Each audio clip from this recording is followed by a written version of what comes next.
I sometimes have arguments in my head where I go, here's a point, there's a counterpoint, here's a point, there's a counterpoint, here's a point, there's a counterpoint. And I was thinking about, the international language for pilots is English.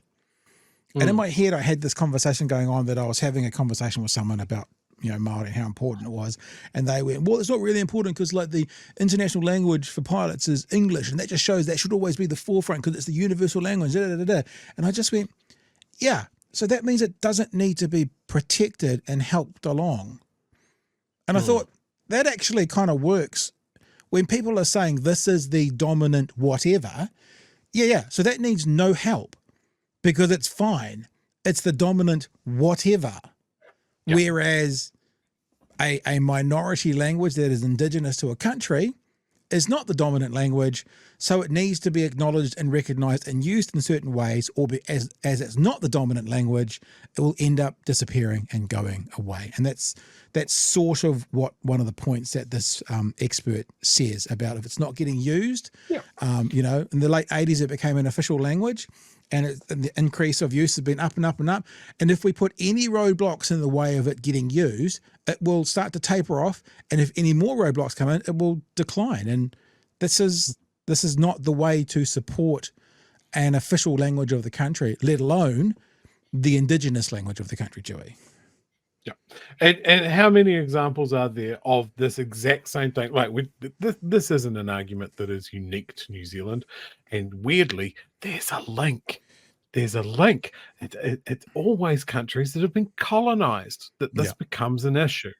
Yeah, and I'm thinking Finland has put huge effort into retaining its language.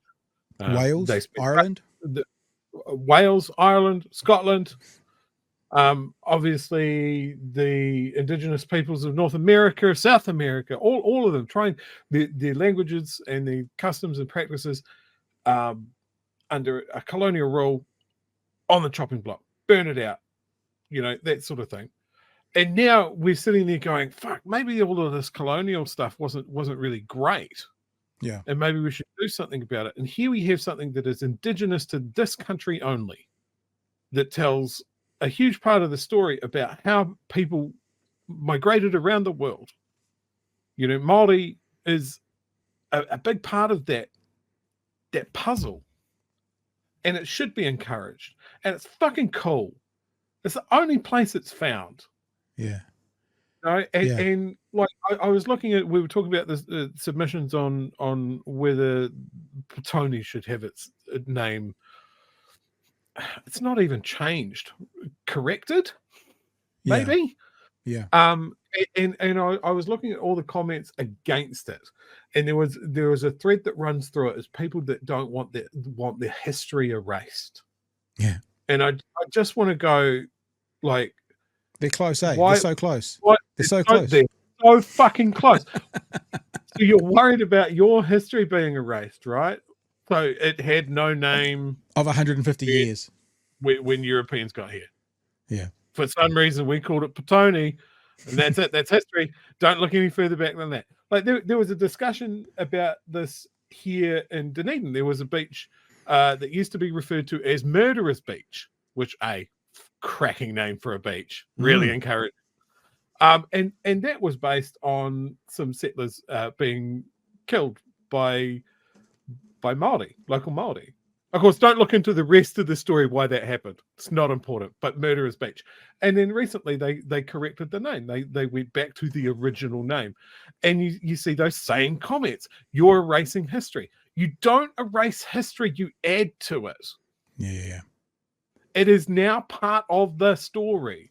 It had this name. Settlers gave it this name.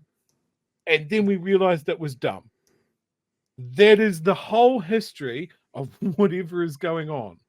Like, if you want to keep calling it Petone, awesome. People won't comment on it for ages, and then eventually they'll say, look at that old timer, he's still saying it the old way. Yeah. Stuck in his ways. That's just how things work. But it's like what we discussed. If you were told the reasons and it makes sense and you go, nah, I'm not doing it, well, that's cool. We're the consequences. But I think it behooves us to recognize second place doesn't get naming rights. and getting names wrong is shitty. We might not get it right all the time. It's not a zero sum 100%. You just need to try, and this is us trying. I am really interested, actually, because when you start bouncing ideas around, all of a sudden you go places, and you hear and you think, what about this, what about that? And just for the first time, when I was thinking about, I said Wales, and the reason I think about Wales is I'm watching Welcome to Wrexham with Ryan Reynolds at the moment, the documentary about the football club. Yep. And in the documentary, they use the Welsh word, the English word, and the American word. I mean, whether it's I love that. The Welsh word for dairy, whatever that is, then they'd say corner store is what the English version of the English word is, and then 7-Eleven. So they explain it all the way through. But when you look up at the stadiums and stuff, it's all in Welsh first, and then English as well. The road signs like that. And here's the thing, Joe. This is just what I was thinking as you were talking. I wasn't listening to you, see. No, this is what I was thinking. I was thinking if a government came in to Wales and went, fuck the Welsh language, we're going to turn everything back and make it English first, and then Welsh can come along second. I don't think they would last very long. And there's a part of me, a really ugly part of me, real deep down, that can be quite pessimistic, that goes, I wonder if that's because they're all white. Like, I wonder if it's a difference here in New Zealand is that we have to use the brown words first. I mean, completely off the top of the dome, right? Not saying I got any evidence behind this, but thinking about those countries like Scotland and Ireland where not everyone, but the culture is Caucasian.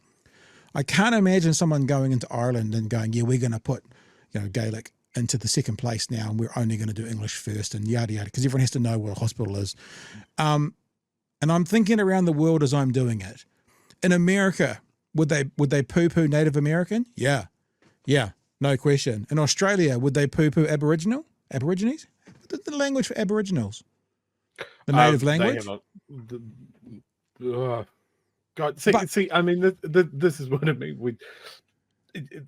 They're so far behind us on that sort of thing. There are, like, Australia is huge. They don't have what we have here. We were talking about Te Reo dialects the other day.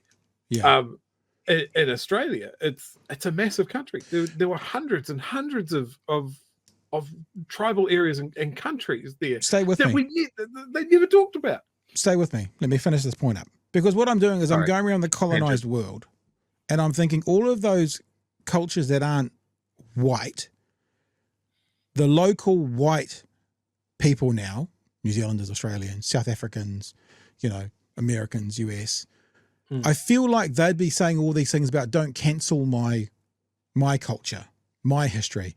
But I don't feel like you'd get the same kind of pushback in that kind of way if it was Ireland or Wales or Scotland. And what's the difference of the indigenous language and the indigenous people in those places versus here or Australia? Or, I mean, I said it's coming from an ugly place. I don't know if it's fair or not to pull the race card, but there's a pretty clear difference between the indigenous people of those places and these places. And I wonder if that's got anything to do with it.